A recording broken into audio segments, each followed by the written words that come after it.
Hello दोस्तों, YouTube channel को subscribe कर लें, क्लिक बेल आइकन को प्रेस कर दें ताकि सब नोटिफिकेशन आपको मिलते रहे। जय बी सी बैंक प्रमोशन के संबंध से हमने बात करें BOB का प्रमोशन एग्जाम का प्रीवियस ईयर क्वेश्चन से क्लर्क ऑफिसर का। यहाँ एक छोटा अनाउंसमेंट करना है क्वेश्चन को स्टार्ट करने से पहले। यहाँ हमारे पास जो है bank of Baroda promotion exam का क्लर्क टू ऑफिसर का प्रॉपर कोर्स कंटेंट होता है जो कि purely for bank of Baroda promotion exam के लिए रहता है। जैसे आपको वीडियो लेक्चर कोर्सेज हो जाएंगी, गुरुकुल की वीडियोज हो जाएंगे, क्वेश्चन सर डिस्कशन वीडियोज हो जाएगा, नोट्स हो जाएगा PDF में, 3 सेट क्वेश्चन बैंक हो जाएगा, 20 मॉक टेस्ट हो जाएगा। प्राइस रखा गया है 2,000 रुपये 6 महीने की वैलिडिटी के लिए और ₹3,000 रखा गया है लाइफ लॉन्ग वैलिडिटी के लिए। पहले सवाल पाइए, note of which denomination does not come under definition of bank note.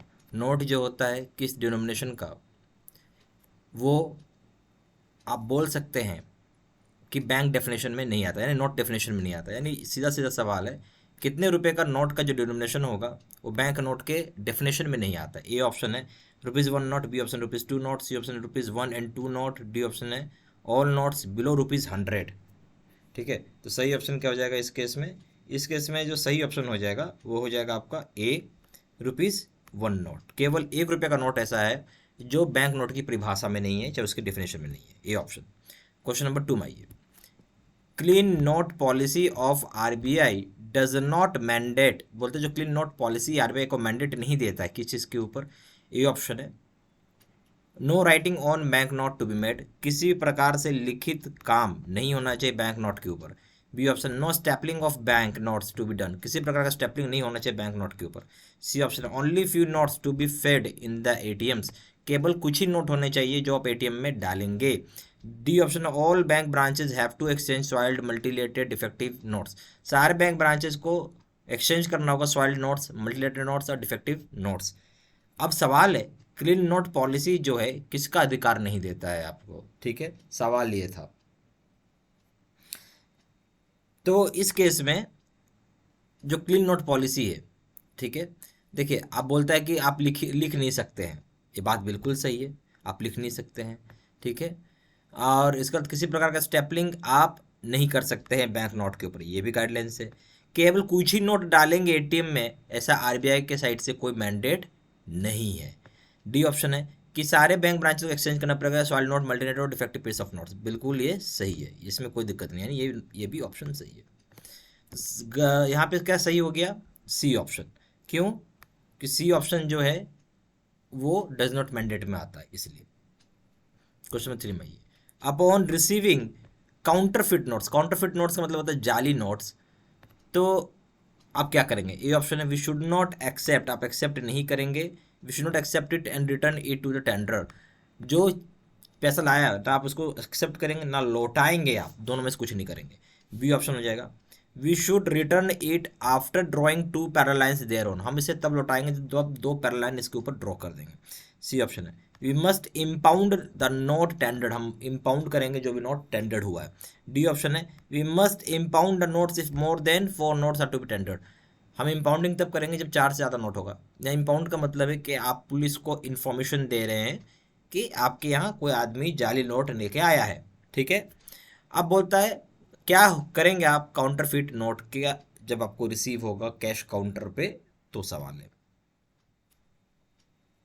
ठीक है, तो अब यहाँ देखते हैं हम लोग, पहला क्या है, हम लोग एक्सेप्ट नहीं करेंगे और हम रिटर्न कर देंगे टेंडर को। हम एक्सेप्ट तो नहीं करेंगे, बात तो बिल्कुल सही है, रिटर्न करेंगे या नहीं करेंगे ये नहीं होता। ठीक है, रिटर्न नहीं किया जाता इस सिचुएशन में, तो इसलिए हम लोग इसको गलत हो गया ऑप्शन। फिर बोलते हैं हम रिटर्न कर देंगे 2 पैरल लाइन ड्रॉ करने को, ये भी नहीं हो कर सकते हैं आप। फिर बोलते हैं हम पुलिस को इन्फॉर्म करेंगे, चाहे इम्पाउंडिंग करेंगे नोट के ऊपर, ये बात कर सकते हैं आप। या इम्पाउंडिंग का मतलब पुलिस को इन्फॉर्म करना, हायर अथॉरिटी को इन्फॉर्म करना, आप अपने पास इन्फॉर्मेशन रख रहे हैं, रजिस्टर मेंटेन कर रहे हैं। तो यहाँ पे कि हम इम्पाउंड तब करेंगे अगर नोट 4 पीस से ज़्यादा टेंडर किया गया है तो। ठीक है, देखिए इम्पाउंडिंग का यहाँ पे परिभाषा अगर आप समझेंगे तो पुलिस का कॉल हो गया, आप पुलिस को बुला रहे हो, रजिस्टर में लिख रहे हो, हायर अथॉरिटी को बुला रहे हो। ठीक है, आप कुछ ना कुछ कर रहे हैं यहाँ पे। ठीक है, बेसिकली 4 से ज़्यादा नोट होता है तो हम क्या कहते हैं यहाँ पे, इम्पाउंड मतलब पुलिस हरकत आएगी। ठीक है, बट बैंक रजिस्टर हमेशा मेंटेन करता है, जहाँ जाली नोट अगर रिसीव होता है तो उस पर बताता है, तो इसलिए ये ऑप्शन भी यहाँ पे गलत हो गया कि 4 नोट होगा तो इम्पाउंड करेंगे। ठीक है, एक सिंगल नोट आएगा तो भी आपको करना है। सही ऑप्शन क्या हो जाएगा? सी। सही ऑप्शन क्या हो जाएगा? सी। ठीक है, क्वेश्चन नंबर 4 में आइए, which of the following which is not a step in impounding counterfeit note, इनमें से कौन सा स्टेप नहीं है काउंटरफिट नोट को इम्पाउंडिंग करने का? ये ऑप्शन है putting rubber stamp denoting it as counterfeit note, हम उसको रबर स्टैंप डाल देंगे और डिनोट करेगा वो काउंटरफिट नोट के ऊपर। बी ऑप्शन है issuing receipt to the tender of note regarding impounding, हम रिसिप्ट इशू करेंगे टेंडर को रिगार्डिंग इम्पाउंडिंग के बारे में। सी ऑप्शन है crediting customers account with the amount of counterfeits note marking lien against there, हम बोलते हैं हम कस्टमर के अकाउंट में क्रेडिट तो कर देंगे और लीन लगा देंगे उसके अकाउंट में।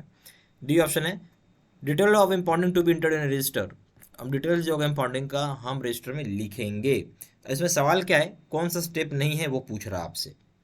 देखिए हम रबर स्टैंप डिनोट का ये भी लगाते हैं, हम रबर स्टैंप लगाते हैं, उस पर लिखा रहता है काउंटरफिट यानी जाली नोट, बात बिल्कुल सही है। फिर हम इशू करते हैं रिसिप्ट, टेंडर को एक रिसिप्ट हम इशू देंगे कि नोट रिगार्डिंग इम्पाउंडिंग का, ये भी हम करते हैं। ठीक है, हम कस्टमर अकाउंट बुक के क्रेडिट कर देते हैं। ठीक है, कस्टमर के अकाउंट में क्रेडिट कर देंगे और मार्क कर देंगे लीन अगेंस्ट इट। ठीक है, देखिए ये सब चीज़ तो बैंक नहीं करता है, कभी कभी कस्टमर अकाउंट क्रेडिट करेगा ही नहीं, तो ये ऑप्शन तो ऐसे भी आप बोल सकते हैं कहेंगे गलत हो गया, कहेंगे ये गलत हो गया। ठीक है, सी ऑप्शन। फिर मतलब डिटेल्स जो होता है इम्पाउंडिंग का रजिस्टर में एंटर करेंगे, बात बिल्कुल सही है। तो यहाँ गलत क्या है वो पूछा था, तो सही ऑप्शन हो जाएगा सी। क्वेश्चन नंबर 5 में पाइए which procedure will not be followed after impounding of counterfeit note, कौन सा प्रोसीजर हम फॉलो नहीं करेंगे एक बार काउंटरफिट नोट होने के बाद। ठीक है, नॉट टू बी फॉलोड है, बहुत ध्यान सुनिएगा। ये ऑप्शन है counterfeit notes will be handed over to district nodal officer of the bank, counterfeit notes को हम हैंड ओवर कर देते हैं डिस्ट्रिक्ट नोडल ऑफिसर को जो बैंक का होता है। बी ऑप्शन है district nodal officer of the bank will hand over this notes to the police officer against acknowledgement, तो जो डिस्ट्रिक्ट नोडल ऑफिसर होगा वो हैंड ओवर कर देगा साइड नोट्स पुलिस ऑफिसर को अगेंस्ट एक्नॉलेजमेंट के ऊपर। सी ऑप्शन है police court will return the counterfeit notes to bank after investigation conclusion of court case respectively, police या कोर्ट जो रिटर्न करेगा काउंटरफिट नोट्स बैंक को इन्वेस्टिगेशन करने के बाद कंक्लूजन करने के बाद कोर्ट के द्वारा रिस्पेक्टिवली जैसा केस होगा। डी ऑप्शन है counterfeit notes will be return to the RBI by police department या कोर्ट, काउंटरफिट नोट्स रिटर्न कर जाएगा आरबीआई को पुलिस डिपार्टमेंट के द्वारा या फिर कोर्ट के द्वारा। कौन सा ऑप्शन सही है आपसे ये पूछा जा रहा है। देखिए इसमें क्या सही होगा आपको बताना होगा। यहाँ पे जो सवाल है कि कौन सा प्रोसीजर आप नहीं फॉलो करेंगे इम्पाउंडिंग काउंटरफिट नोट यानी जो जाली नोट आया है उसके ऊपर हम लोग यहाँ पे बातें कर रहे हैं। सबसे पहला चीज़ हो गया कि काउंटरफिट नोट जब भी आएगा, ठीक है, तो क्या हम इसे हैंड ओवर करते हैं डिस्ट्रिक्ट नोडल ऑफिसर को जो बैंक का होता है, तो यस ये हम करते हैं, डिस्ट्रिक्ट नोडल ऑफिसर बैंक को हम हैंड ओवर करते हैं। B option district nodal officer जो बैंक का होगा हैंड ओवर करेगा साइड नोट्स पुलिस को अगेंस्ट एक्नॉलेजमेंट के ऊपर, बिल्कुल सही है। सी ऑप्शन हो जाएगा पुलिस या court will return counterfeit notes, बोलता है पुलिस या कोर्ट रिटर्न करेगा काउंटरफिट नोट्स इन्वेस्टिगेशन के बाद और कोर्ट की केस का कंक्लूजन आने के बाद, बिल्कुल सही है। डी ऑप्शन हो जाएगा काउंटरफिट नोट्स जो है रिटर्न हम करेंगे आरबीआई को, पुलिस डिपार्टमेंट या कोर्ट किसी रिटर्न करा आरबीआई को, नहीं ये गलत हो जाएगा। क्यों, रिटर्न होगा बैंक को, आरबीआई का कहीं से रोल नहीं आता है। ठीक है, इसलिए सही ऑप्शन हो जाएगा जो प्रोसीजर नहीं है वो है डी। क्वेश्चन नंबर 6 में आइए clean note policy of RBI mandates about deposit of coins in banks, बोलते जो क्लीन नोट पॉलिसी होता है आरबीआई को मैंडेट करता है डिपॉजिट के बारे में कॉइन्स का बैंक में, तो क्या होगा। ये option bank will not accept coins of below ₹1 denomination, bank बोलता है सीधा सीधा कि हम एक्सेप्ट नहीं करेंगे भाई कॉइन अगर ₹1 के डिनोमिनेशन के नीचे है तो। बी ऑप्शन है बोलता है कि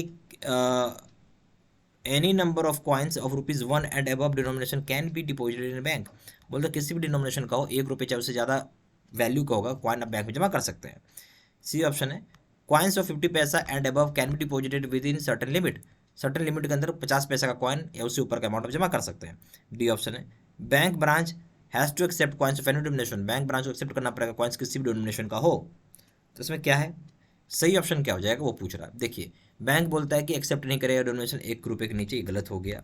फिर बोलता है कि बी ऑप्शन देखेंगे बैंक बोलता है कोई भी नंबर ऑफ कॉइन जो 1 होगा या उससे ऊपर का डिनोमिनेशन है उसको एक्सेप्ट करेगा, तो ये भी गलत हो गया। सी ऑप्शन हो जाएगा कॉइन जो 50 पैसा है उससे ऊपर का डिनोमिनेशन एक सर्टेन लिमिट है, बहुत ध्यान सुनिएगा, सर्टेन लिमिट में एक्सेप्ट करेगा। ठीक है, अभी थोड़ी कि आप लेके आ जाएंगे बोड़ा बोड़ा भर के और सुबह से शाम बैंक गिनते रहेगा, नहीं करेगा, तो यस ये सही है। डी ऑप्शन हो जाएगा, बैंक ब्रांच को एक्सेप्ट करना पड़ेगा कॉइन्स किसी भी डिनोमिनेशन का। ऐसा नहीं है कि किसी भी डिनोमिनेशन का बैंक एक्सेप्ट करने लगेगा। 5 पैसा का ले आएंगे, 10 पैसा का ले आएंगे तो बंद हो चुका है, तो कैसे करेगा। तो ये हो जाएगा आपका गलत ऑप्शन। सही ऑप्शन हो जाएगा सी। ठीक है, क्वेश्चन नंबर 7 में आइए। Which of the following is not a feature of soiled note, इनमें से कौन सा जो है फीचर नहीं है स्वाइल्ड नोट का, वो आपसे पूछ रहा है। ए ऑप्शन है old and dirty, B option है full note in 2 pieces, C option है full note in more than 2 pieces, D option है कलर्ड नोट और राइटिंग ऑन द नोट। बोलते इसमें कौन सा फीचर है स्वाइल्ड नोट का नहीं फीचर है। ठीक है, नोट है, ठीक है ना। देखिए पुराना और डर्टी होगा स्वाइल्ड नोट, बिल्कुल सही बात है। फिर बोलता है फुल पीस रहेगा नोट का, 2 पीस में हो सकता है नोट, ये बात भी बिल्कुल सही है। ठीक है, 2 से ज़्यादा पीस रहेगा तो हम इसे मल्टीलेटेड बोलते हैं, तो यानी ये नोट में आ जाएगा। ठीक है, डी ऑप्शन कलर्ड नोट और राइटिंग ऑन द नोट, ये सारा स्वाइल्ड नोट का पार्ट है। ठीक है, यानी ये सही हो जाएगा, ये सही हो जाएगा और ये सही हो जाएगा। गलत क्या हो जाएगा, ये वाला सी ऑप्शन रॉन्ग हो जाएगा, full note in more than 2 pieces. 7वां का सी। ठीक है, क्वेश्चन नंबर 8वां ये, which is not correct about exchange of notes, कौन सी बात सही नहीं है एक्सचेंज ऑफ नोट्स के संबंध में, आपसे पूछा जा रहा है। ए ऑप्शन है बैंक विल हैव टू पे 100% value of soiled note, bank को पे करना पड़ेगा 100% जो भी वैल्यू होगा स्वाइल्ड नोट का। क्या यह बात सही है या नहीं सही, आपसे ये पूछा जा रहा है। ठीक है, उसके बाद बी ऑप्शन, देखिए यहाँ बोलते बैंक को जो है पे करेगा 100% वैल्यू जो होगा स्वाइल्ड नोट का, तो जो यहाँ पे सही नहीं हो आपसे पूछा जा रहा है, तो यस बिल्कुल पे करेगा बैंक, तो सही है। बी ऑप्शन हो जाएगा बैंक विल पे फुल और part value of mutilated note on the basis of its denomination and size of the largest piece of note. Bank जो है पे करता है, पूरा अमाउंट पे कर सकता है, चाहे पार्ट नोट पेमेंट कर सकता है जो भी मल्टीलेटेड नोट्स होगा, या उसका बेसिस क्या है डिनोमिनेशन या साइज क्या है लार्जेस्ट पीस ऑफ नोट का, उसके ऊपर ये बैंक यहाँ पे डिसाइड करता है। ठीक है, क्या बात सही है, बिल्कुल सही है। बी सी ऑप्शन है if note is mutilated then full 100% value will not be given in any case. बोलते हैं मल्टीलेटेड नोट का मतलब है 2 से ज़्यादा पीस का है, यानी 3 या 3 से ज़्यादा पीस का नोट हो गया, तो बोलते हैं किसी भी सिचुएशन में आपको 100% का वैल्यू नहीं मिलेगा। ये बात बिल्कुल गलत हो गया। सी ऑप्शन है D option imperfect and badly damaged notes which can not be identified as genuine can not be exchanged, बिल्कुल सही बात है। कोई इम्परफेक्ट नोट है, बुरी तरीके से डैमेज्ड नोट है, तो उसको आइडेंटिफाई नहीं किया जा सकता है जेन्युइन नोट के रूप में। ठीक है, तो उसे एक्सचेंज नहीं किया जाएगा, बिल्कुल सही बात है। सही ऑप्शन क्या हो जाएगा, सी। सही ऑप्शन क्या हो जाएगा यहाँ पे, सी ऑप्शन हो जाएगा। क्या कोई इम्परफेक्ट या मल्टीलेटेड नोट है तो यहाँ पे आपको 100% वैल्यू उसका नहीं मिलेगा, वो ऑप्शन गलत हो गया बिल्कुल। अगर मान लीजिए नोट 3 भाग में है और एक भाग आधा से ज़्यादा अमाउंट का है, तो बिल्कुल आपको 100% मिल जाएगा, इसमें कोई टेंशन लेने वाली बात नहीं। सही ऑप्शन सी हो जाएगा। क्वेश्चन नंबर 9 में ये, bait money should be maintained at, bait money जो होगा आप कहाँ मेंटेन करेंगे। ए ऑप्शन है पेमेंट एंड रिसिप्ट काउंटर्स पे आप मेंटेन करेंगे, बी ऑप्शन है all cash counters and strong room में आप मेंटेन करेंगे, सी ऑप्शन है as cash counters strong room in the cash box during cash in transit 1 packet at any cash counter and other in strong room. जब बेट money बोलते हैं तो इसे आप कैसे मेंटेन करते हैं। देखिए बेट मनी जो होगा आपका मेंटेन्ड होता है कैश काउंटर्स में, सारे के सारे कैश काउंटर्स में आप मेंटेन करेंगे, स्ट्रॉन्ग रूम में मेंटेन करेंगे और कैश बॉक्स में भी मेंटेन करेंगे जब वो कैश में जाता है ट्रांजिट में। ठीक है, तो सही ऑप्शन हो जाएगा सी। क्वेश्चन नंबर 10 में आइए, स्वाइल्ड या mutilated notes can be exchanged at, soiled mutilated notes कहाँ एक्सचेंज हो सकता है। रिजर्व बैंक बिल्कुल सही है, यहाँ भी हो जाएगा। बी ऑप्शन है private and private public sector bank, बिल्कुल सही, यहाँ भी हो जाएगा। सी ऑप्शन है इश्यू ऑफ आरबीआई, यहाँ भी हो जाएगा। D option any of the above, सारे ऑप्शन सही हैं भाई, जिसमें चाहो उसमें आप करा लो। ठीक है, डी ऑप्शन। क्वेश्चन नंबर यहाँ आएंगे, बैंक ऑफ बड़ौदा का प्रमोशन एग्जाम का क्लर्क ऑफिसर का प्रॉपर हमारे पास कोर्स कंटेंट्स होती हैं जो कि purely for bank of Baroda promotion exam के लिए रहता है। इसमें आपको वीडियो लेक्चर कोर्सेज हो जाएंगी, ठीक है, गुरुकुल के वीडियोस हो जाएंगे, आपको क्वेश्चन आंसर डिस्कशन के वीडियोस हो जाएंगे, नोट्स हो जाएंगे पीडीएफ में, 3 सेट क्वेश्चन बैंक हो जाएगा, 20 मॉक टेस्ट हो जाएगा। प्राइस रखा गया है 2000 रुपये 6 महीने की वैलिडिटी के लिए, 3000 रुपये लाइफ लॉन्ग वैलिडिटी के लिए। ठीक है, जहाँ जानकारी को फोन कर सकते हैं, फोन नंबर हो जाएगा 4 टाइम्स 9685127, फिर वेबसाइट पर जाकर डायरेक्टली ऑनलाइन ऑर्डर प्लेस कर सकते हैं, वेबसाइट हो जाएगा www.jibstudymaterial.com, ईमेल आई डी हो जाएगा seedsena123@gmail.com। ये सारा इन्फॉर्मेशन मैंने इसी वीडियो के डिस्क्रिप्शन बॉक्स में डाल दिया है। Thank you very much.